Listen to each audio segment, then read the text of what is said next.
Ketua Umum Solidaritas Merah Putih sekaligus mantan Wakil Ketua Tim Kampanye Nasional Prabowo Gibran di Pilpres 2024, Sylvester Matutina, menilai usulan pemakzulan Wakil Presiden Gibran Rakabuming Raka tak berdasar hukum.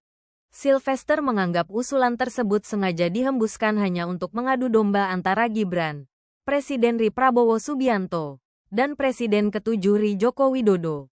Ia mengungkit mencuatnya sejumlah isu yang dianggap menghadap-hadapkan Prabowo dan Jokowi belakangan ini.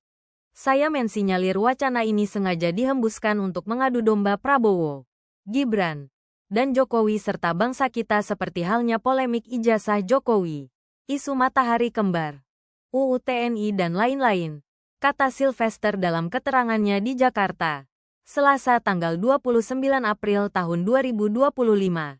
Sebelumnya, Forum Purnawirawan TNI menekan deklarasi berisi 8 poin yang salah satunya adalah mendesak Gibran Rakabuming Raka turun dari jabatannya sebagai Wapres.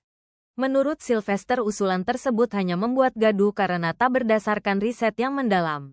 Saya sangat menyesalkan 8 usulan tak bermutu dari para purnawirawan TNI itu.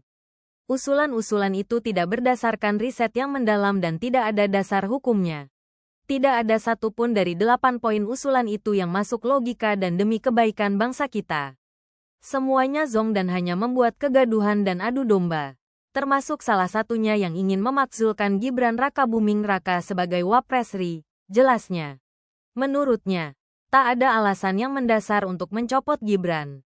Sebab, sesuai UUD 1945 pasal 7A dan 7B yang menyebutkan bahwa presiden atau wakil presiden dapat diberhentikan apabila terbukti telah melakukan pelanggaran hukum berupa pengkhianatan terhadap negara, korupsi, penyuapan, tindak pidana berat lainnya, atau perbuatan tercela maupun apabila terbukti tidak lagi memenuhi syarat sebagai presiden dan wakil presiden. Lebih lanjut, Sylvester juga menjelaskan bahwa Gibran dan Prabowo merupakan pasangan pimpinan RI yang dipilih secara sah oleh mayoritas rakyat Indonesia, yakni 58,59% atau 96.214.691 suara. Ia pun membandingkannya dengan jumlah para purnawirawan TNI yang menyatakan usulan tersebut.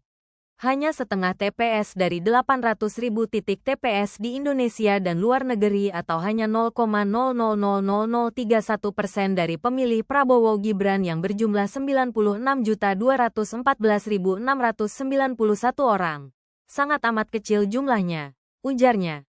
Sylvester pun menduga usulan ini sengaja dihembuskan untuk menyasar pelengseran Prabowo. Tujuan utama adalah melengsarkan Presiden Prabowo, kata Sylvester.